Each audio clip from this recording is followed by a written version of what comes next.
All right, here we go, Freddie. Are you ready? Yep. Okay.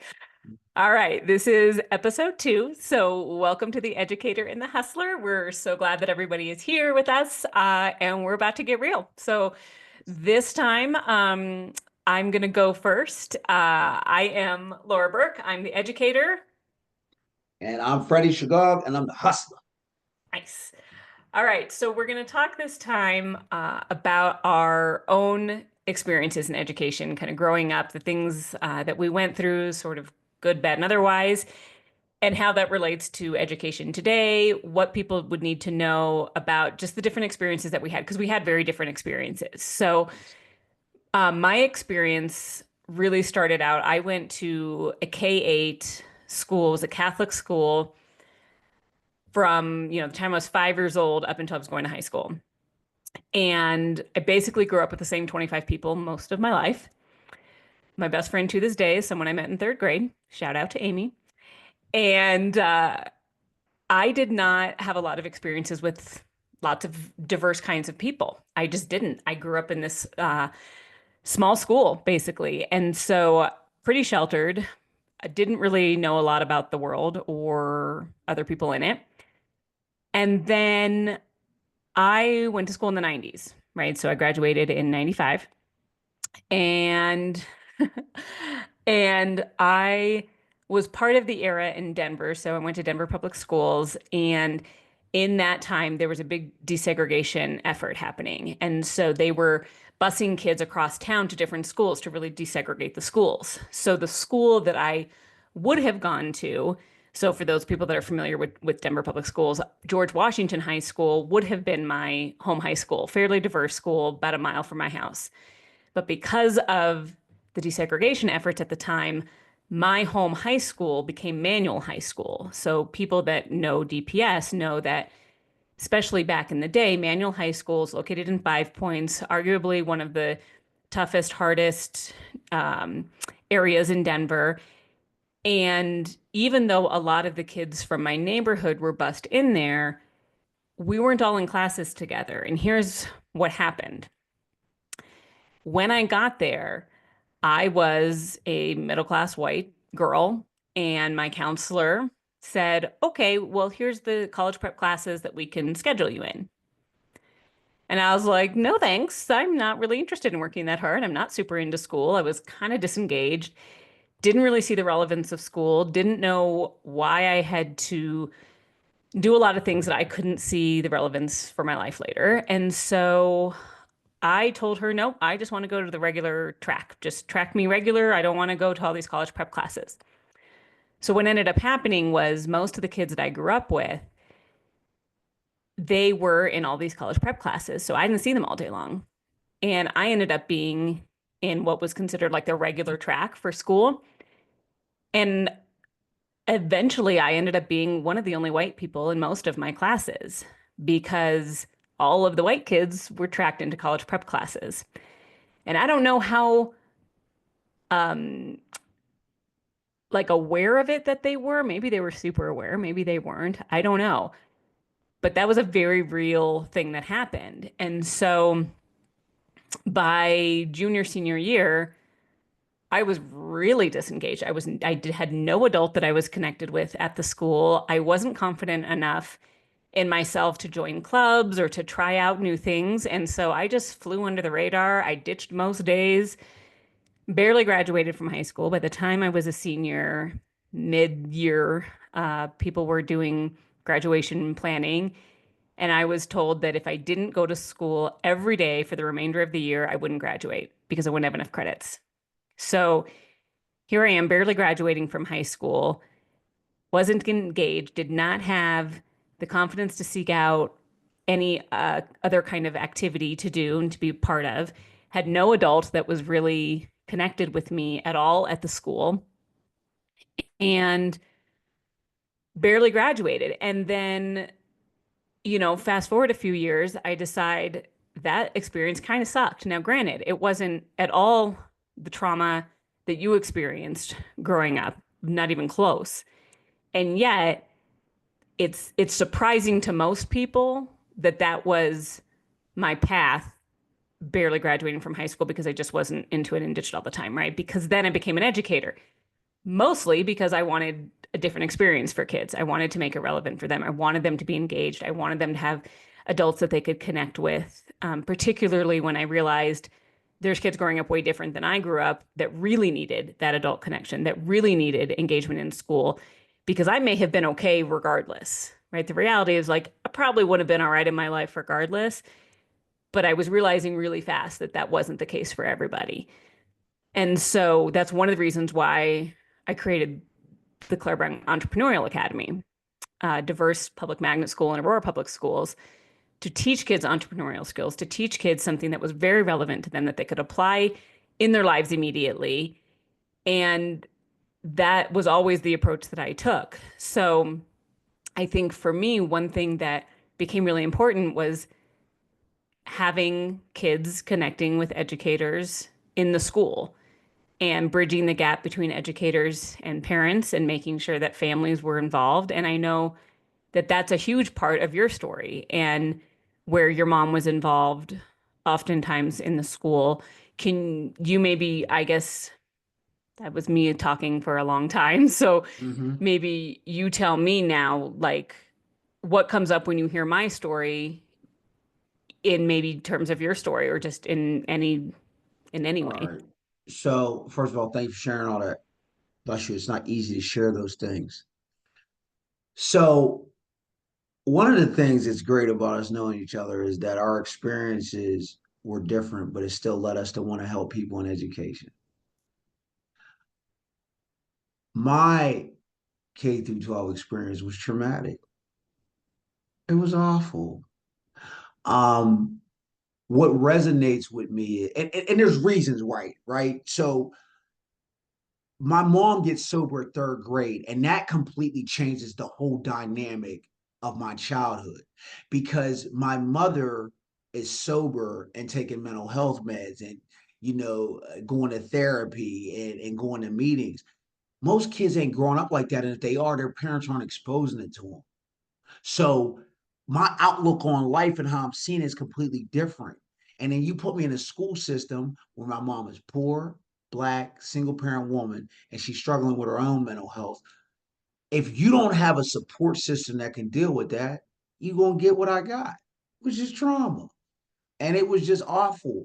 And, that's how I know I got a calming spirit because even through it all, I still had a spirit of wanting to do things. Like I wanted to do the sports casting thing. I wanted to be on mock trial. I wanted to do all that. But at the end of the day, the issues were too big to overcome. And it just led to a whole bunch of disastrous stuff. I would say the number one thing that resonates with me is the checking out part. And why that resonates with me is that one of the things that bothers me, and this is why I said this, I guess God bless to speak this palsy keynote in Maryland, and I said this, is that we got to stop this with certain kids get attention because their parents can donate to certain funds. Certain kids get attention because their mom is always present at the PTA meeting.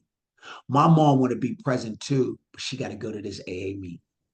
My mom want to be present too, but she needs to check to get this light bill paid because there's only one income in this house. So because she doesn't show up, that means don't pay me as much as attention. Do we not have decorum too, or it's just not the type of decorum you want to see? Like it was a microcosm of judgment, socioeconomic. You talk about only being around not diverse. It was real simple, black and white. I don't even think I knew what a Muslim was. So I was like 20. I had never, if there was Mexican folks, I didn't know them. Asian, none of that. Like, so that's what resonates. The other thing that resonates is it almost seems like when you're checked out, the first thing is what's wrong with you, never what happened to you. Right. So you said something one day that really stuck with me in a conversation we had. You said, why are we giving detention if you can't show up on time? So the punishment is we're going to keep you here longer. So like when I couldn't get to class in the morning on time, they automatically were like, Freddie, you need to get together. What is wrong with you? Detention. But I can't tell them that my mom don't always take her psych meds like she should. So our household is crazy. So in the mornings, our house be nuts. So that's why I be getting here late. And sometimes my mom sleeps and if she don't wake me up, I can't get here. So you expect me to tell her, hey, Joyce, get up on time. Do you not know Yeah. the community I come from? Kids better Did not. anyone did anyone ever ask you like why, Freddie, why aren't you here on time? Freddie, what can we do to help you get here on Yes, time? but not in that way, Yeah. right? It's get here on time, do what you're supposed to, or it's just straight detention. And if they are asking, let's say they are asking, right? It's not an environment where you want to say what's really going on because you're going to feel like if you say something, you're going to be in trouble because you're taught what goes on in this house stays in this house. The problem Right. with that is, can't nobody help you if what's going on in this house ain't no good. So you stuck. And if I tell you what's going on, it ain't like the person that's going to come up to this building and you are going to have a fruitful, productive meeting where you're going to be humble and open, and that person's going to be humble and open. There's too much racism and classism and socioeconomic. There's too much going on. There's too many resume egos. The room is too suffocating with ego in order for the fruit to come. Because really, the question should be, he ain't on time. Let's call his parent and find out why. Let's find out why are we even asking a 12-year-old why he can't be on time? Because it ain't his job to be on time. It's his job to who's raising him to make sure he's on time. Right. It's back to you. And I've been in rooms where the adults have said so and so's not here on time. So the way to get through the parent is to punish the kid. Right, Because if we punish the kid goes home to complain to the parent changes their ways. right. That is such bullshit. Yeah, Like that's it psychotic. doesn't work. It doesn't That's work. psychotically stupid. Yeah. Because you're assuming the kid has that type of cachet and relationship with the parent that where they can say to them positively critique. Think about what I'm saying. Positively critique the parent to say, Mom, can you make sure I'm up early? I don't know about the other communities people come from, but I know in my community, how dare you tell me what I'm going to do and where I'm going to be? Parents got way too much ego for that. Well, and yes, totally that. And I think there's also this idea that the parent is not doing the best they can already. Like, of Right, course, like the right. That, parent that is that's a doing the really best good they point. can. That's a All of really us good as point. parents.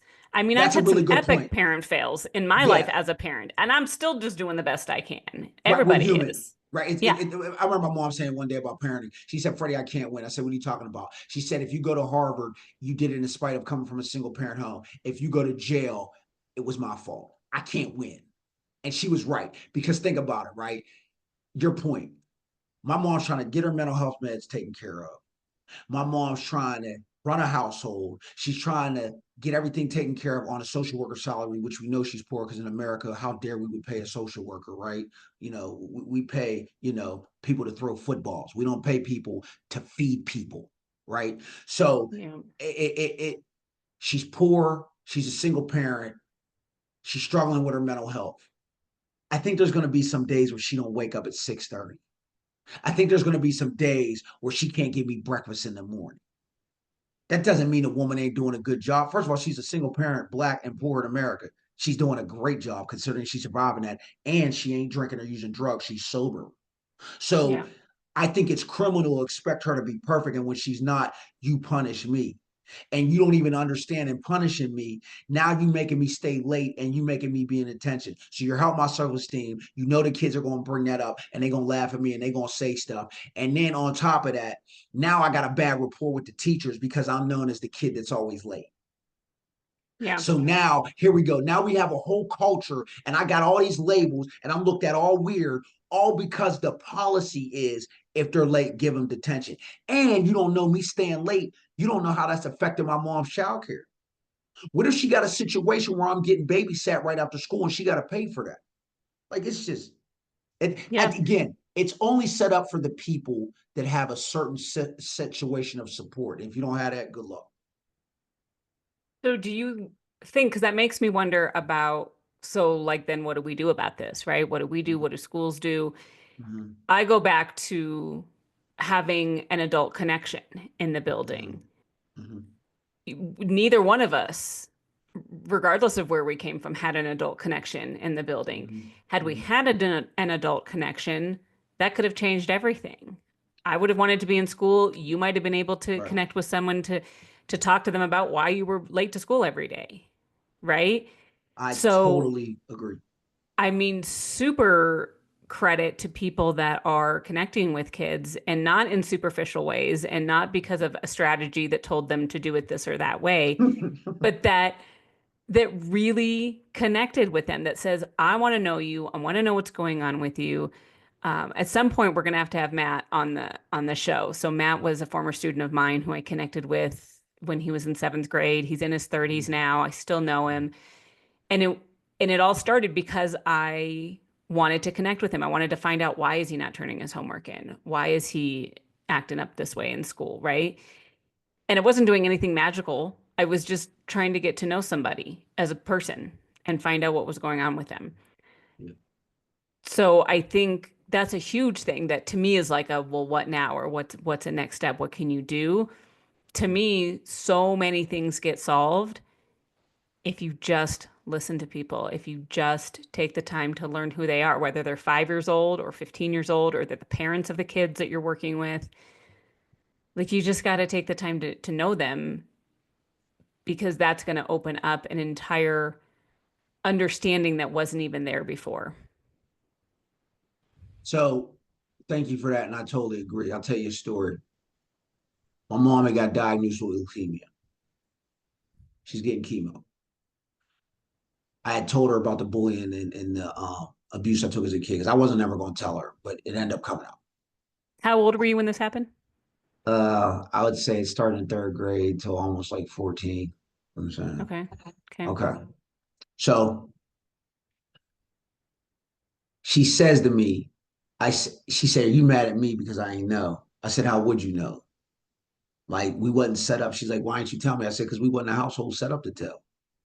You know that. I said, "We couldn't even tell the family about your mental health. How am I going to tell about this?" And I was told to make sure I keep your plate small because if I upset you, you relapse. You relapse, I go live with Pop Pop or I go live with somewhere else. And I don't want to be without my parents. I'm already without one. She says to me something I'll never forget. She said, "Well, just so you know, I dressed you a certain way on purpose." I said, "What are you talking about?" She was like, "I knew that buying you all the expensive stuff, I couldn't afford it." She's like, "But I thought if I would dress you in Jordans, I would dress you in nice gear, I would put you in all that, then they would know you come from good stock and they would treat you with respect because I knew you were a little black boy in a white school." And see, that's the problem. She has that mindset, which I'm not mad at her because that's the history of the country. Right. What I'm mad is that the people running that school ain't thinking about that part of it. That you know what? Maybe we got a population of people that don't feel so comfortable. So what we're going to do is we're going to have a community days where we invite them in and we call them one on one and we call them a few times a month, a couple times a week, and we sit down with them and say, "Hey, Joyce, we just want to check in. This isn't a call about detention. This isn't a call about how Freddy's in trouble. This isn't a call about what you ain't doing. This isn't a call about he need money for this or that. We're just going to say, what can we do better? This is you talk, we listen." But in order to do that, you got to be a community-centered education. And most people are, yeah, we're community as long as we're getting that check or money order to the PTA. Yeah, we're community as long as we're getting that check or money order to the football program. Now, I know when I donate to certain things, the phone rings. Like, for example, my daughter is having a better experience getting her education. The school she went to, I was the commencement speaker at that school. I know the president. Where she graduated from the Delaware County Community College. Where she went to the 4 year, I had a relationship with the administration. She's in there now. They gave her a private tour. They got on Zoom. They talked to her. I'm seeing how, because of who her parent is, it gives her a different type of walk. But Yeah. I don't want that just for my child. I want that for the single parent woman who can't afford Jordans and her kid needs to play basketball and he wants to have nice shoes too. That's my issue. That they're not Yeah. thinking about every population. They're thinking about who got it and not about who don't. Yeah.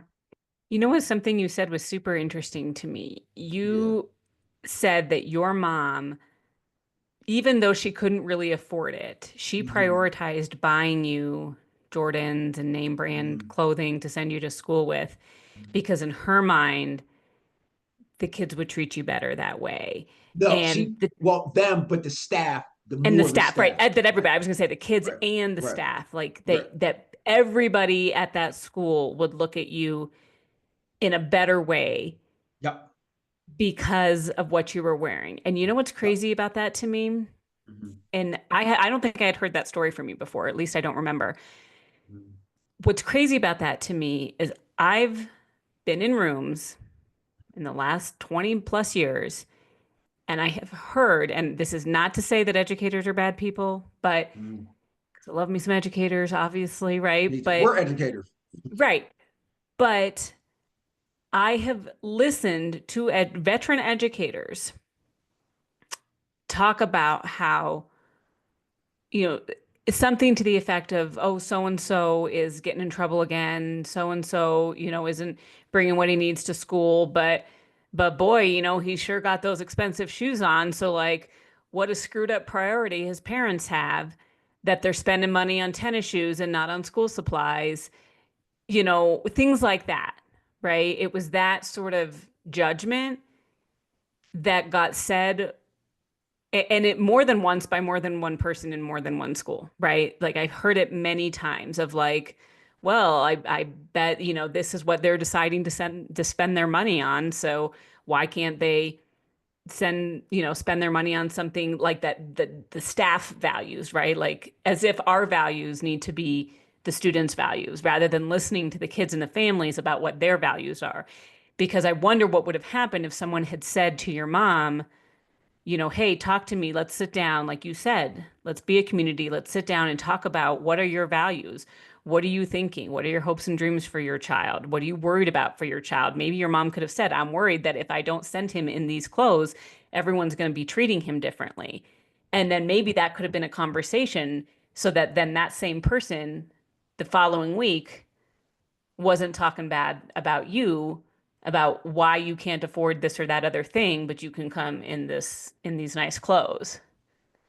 And I to me, it comes down to that connection, the missed connection, basically. well, not only do I agree with you, but let's get deeper. She starts taking me to AA and NA conferences. She gets me shirts. I wear a shirt. The principal calls her and says, Joyce, I'm sending Freddie home. She says, why? She said he can't come to school with these type of shirts on. But kids can come into school with music and people and Budweiser NFL sponsored shirts. See, and see, this is the problem. It's not about what I got on, it's about what they think I should wear. Yeah. And think about this, right? What was my mom's experience that she felt she had to dress me like that? So it tells me what I need to know. And I will say this: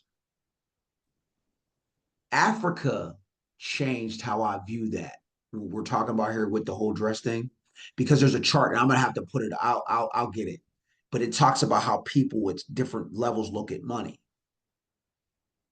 What else would we expect somebody that don't? It is amazing to me the privilege that we don't even realize we be having.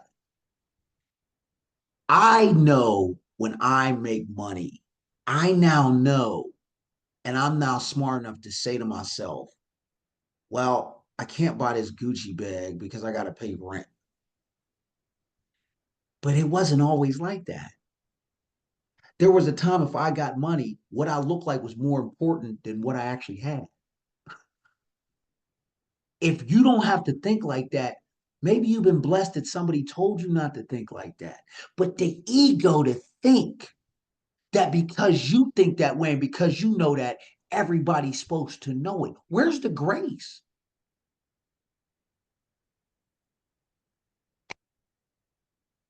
Yeah, Wow. yeah. Like Yeah. that, I that's criminal to me. How do you know that it's somebody the got privilege taught to that? not have to think that. Right. It's Like, the privilege to be like, well, I don't, yeah. what Wow. if somebody, you know what I realized in trying to make breaking these generational poverty and all that, trying to break that. I'm really breaking generational thinking. Absolutely. I'm trying to bring a different perspective to the table. And let's say my mom starts thinking different. Let's say my mom says, you know what, Freddie, we ain't doing Jordan no more. We're doing Walmart because it ain't about that. If they don't like who they are, then forget them. How do they know my family ain't gonna be like, why ain't Freddie got Jordans on? You're doing a bad job. Because I promise you they're gonna do that. Because I promise you that wherever I go, how I look was an indictment on her. How many parents, how they kid look is an indictment on them. When really, maybe they was given those pair of shoes. Yeah. We assuming Right. people are, you know, Wow. good old America. That's why we're educators. It's our Yeah. job to teach Because this. we can't control all the things. We can just control the No, because things within our sphere no, of influence. trust me, we can't control things. Because if we could, they wouldn't have stopped making waffle crisps years ago.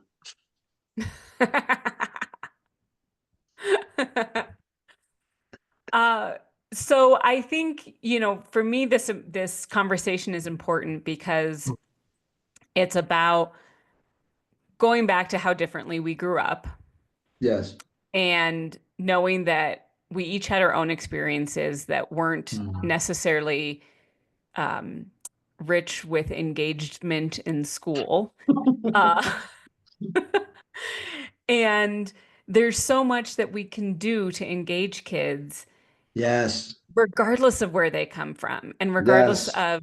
of the trauma or the anxiety. I had tons of social anxiety. I was super shy when I was growing up, so like I didn't even like want to be seen or heard by That's anybody. crazy It's crazy now, right? But you were shy. You're one of the yeah, most people human I know. Like I know. But I was painfully shy. I was super insecure, very anxious, and I was afraid of everything. So, and I say that to say like, people change and you learn skills to be able to grow, in your life and reach your potential. But I just think about how different both of our experiences would have been had we had adult connection in the buildings that we were in every single day, buildings that we spent more time than our homes at that age. And if an adult would have just one adult, right? And there's tons of research out there that shows just one adult can make that difference, right? One adult that knows you inside and out, that knows that you know that they have your back, right? You know that you're going into that school and you are seen by at least one adult and understood by at least one adult. Both of our experiences would have been different. And that's one of my biggest hopes for education is that we can get people to understand, just pause long enough to know a student. And that doesn't take a lot to really pause to know. Building a relationship and trust, that can take some time for sure, right? But just pausing every day, a little bit during the day, to ask a student how they're doing, to find out what's really going on with them, to show them that you're going to keep showing up for them and understand them in a way that maybe no one else is taking the time to do. absolutely. Like that literally can be the difference in an entire life for somebody. So not only do I agree, but I'll tell you this. I failed out of 6 schools. I got a 710 on my SAT. Didn't even take my SAT. I mean ACT. Oh, I wait, you got a 17 on your ACT? No, I got a 710 on my SAT. I got the same score as Boys in the Hood. That's why I'm always proud of it. Oh, gotcha. I didn't even take the SAT, but I failed miserably on the ACT. It was like Okay. brutal. It was, yeah, barely double digits. The first time I got the support that I needed, I ended up published in the Philadelphia Inquirer, and I traveled the country as a motivational speaker because of that story. The The first first time. time, think about what I'm telling you. The first time I found teachers and admin and advisors and counselors and lures of the world, right? That mind, body, soul, and spirit, not help, because I want people to understand this, the right help. The first time I found the right help with people who I knew their intention was truly to see me do well, not leading with ego, right? Because you know how there's that spiritual immaturity when you're leading, but really they doing it. You could see it that they doing it for them, or their ego ain't right, or leading with an iron fist. The first time that I had adults in my life that said, Freddie, we're going to give you a hand up, not a handout. And we don't own you. We don't look down on you. We're going to guide you and mold you. The first time I got that, I wrote one paper in one class. They got me traveling the globe. Think about the power of It's that. amazing. And my wife goes back and get her master's because she's seen me work hard. My daughter gets 4 years sober. She graduates. She's on track to get her bachelor's in another year. All because one teacher said, I need you to tell your story. And when I wanted to quit, she said, it's powerful. How many professors and teachers I walk in class? Here, class, here's your assignment, do this. Bye. Right. One teacher changed the course of my life. That's It's amazing. unbelievable. That, and what's deep? When I was in Africa, one of the things we submitted our workshop, one of the things that we used as a source to get it submitted, because in education, you got to submit abstracts, right? Because we all got to have all these different things. They used my Philadelphia Inquirer article as a source. Do you know No how way. empowering that was to see That's that? amazing. That's what educate that's what I'm saying. Like I want people to understand if you're in education, you got a power to legitimately change the course of somebody's life. Yeah. So that's why I'm such a fan of Auntie Laura.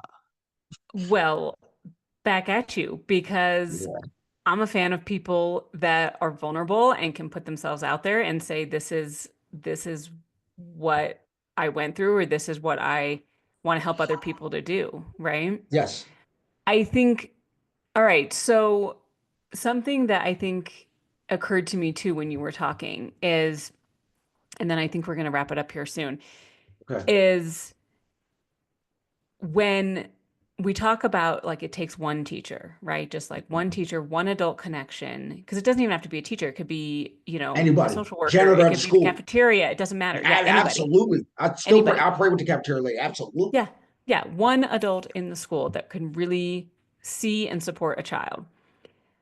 I think about all of the educators who, for the most part, and there's lots of educators, everyone has their own Mhm. story, right? Of course, no matter where you come Mhm. from. But in my experience, there were so many educators that came from a place that they were good at school. They understood school. They may or may not have had privilege in a traditional sense, but they don't know how to help kids that aren't really engaged in school because they were engaged in school. They loved school. That's why they wanted to become teachers, Right. right? And Right. then you have this other camp, like people like me, people like you, people like that. I wasn't engaged in school. School was not a happy place for me. It wasn't a happy place for you. And then we wanted to make it different for other kids. And I say this to say like you don't have to have the same experience as someone to be connected with them. You don't have to have the same experience to say I want to know you and understand you and try to do that then, right? You can come from anywhere, you can have had any experience growing up and still find a way to connect with kids. And if you're working in a school, that should be your number one priority. More than test scores, more than anything else. It needs to be how do we connect with these kids? How do we learn who they are? How do we engage them in a way that they know that they belong here, that they feel safe and loved and seen and heard? Because imagine if that had happened for you. You had one person that did that for you, and you were in college then. Imagine if that had happened 10, 15 years prior to that when you were entering school. You know where I'd It, be at? yeah. Where I'm at right now.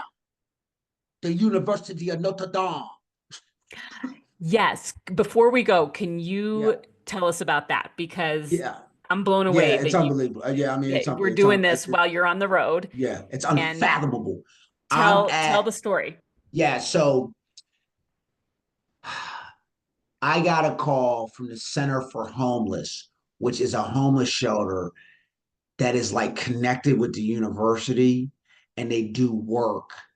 They house people in South Bend.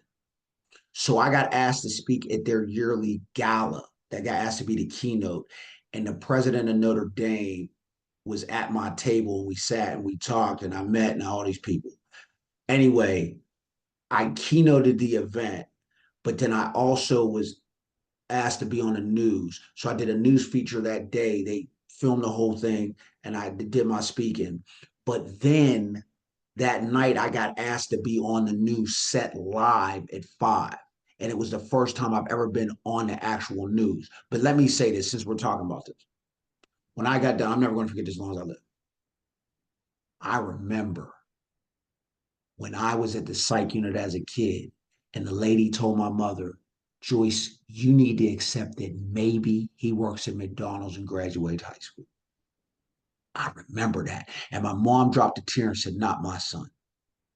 I remember telling the guidance counselor in school and telling the higher ups and telling them, hey, I think I maybe could go to one of these big schools. I think, and I watched Rudy, right? So I like Notre Dame, right? Right. There was a part of me, I watched the Rudy story, the Absolutely. underdog, right? And all that. Yep. And I remember them saying to me, them schools above, you're not smart enough. You don't have enough money. You don't have enough this. And when I got done keynoting today, the president of Notre Dame stood up in front of everybody and hugged me and told me, great job. Thank you for what you're doing. He's going to write a testimonial for my website. So a school that I was told I wasn't good enough to go to, their president will now be a testimonial on the front page of my speaking company. So the point to all this is when a student's not engaging and when we lose that student, when we don't give how we're supposed to and when we don't uplift, we don't know what we're losing out on. Maybe that kid got the cure for cancer. Maybe that kid has the brains to build a spaceship. Maybe that kid can solve world hunger. Maybe that kid is so smart that he can help create a new vaccine because, we need stuff like COVID-19 defeaters. We don't know who we're losing. Maybe that kid is a kid that's going to make a difference in somebody else's life He in some might be a way. janitor for 30 years, but he helps kids in the building that he's a janitor. Yeah. We don't know. But if we lose that person, and for what? Because they're not what we think they should be. And that's a problem in society. How about we accept people for who they are? I wasn't a kid that was sitting down. You can write C in conduct all you want. I'm not sitting down. I don't have a sit down job now. I talk for a living. Yes, I'm raising my hand 100 times. You shouldn't get mad at me asking questions. We should want inquisitive students, not robots. I tell my daughter all the time, listen, you're allowed to question me. You're allowed to ask me questions. Really? Yeah. Why would I want to raise a robot? Ask me. If you see I'm doing something you don't agree with, say, hey, Dad, you're better than that. Don't do it. Now, of course, she can't cuss me out. Right? But there's a way, like, Right. come on. Again, trying to change things. So Yeah. yeah, so I'm at Notre Dame. Look, it's unbelievable. They took me out for steak. I had the steak. It was really good, saltgrass, and I had a mocktail. I had a strawberry mule mocktail. It was cool. They put spices in. I really like that. I'm about to order this place called Portillo's. They're unbelievable. And Portillo's, yeah, Portillo's. yeah, I Portillo's. know By the way, Portillo's. the It's best amazing. sausage I It's ever coming to had. Colorado. Oh, It's is it coming to okay? The Colorado. sausage Yeah. is the best I ever had. I just don't like the dip bread because I don't like soggy. But Portillo's, if you hear this, listen, we're looking for sponsors. Holla at us. Okay, so that's our shameless plug.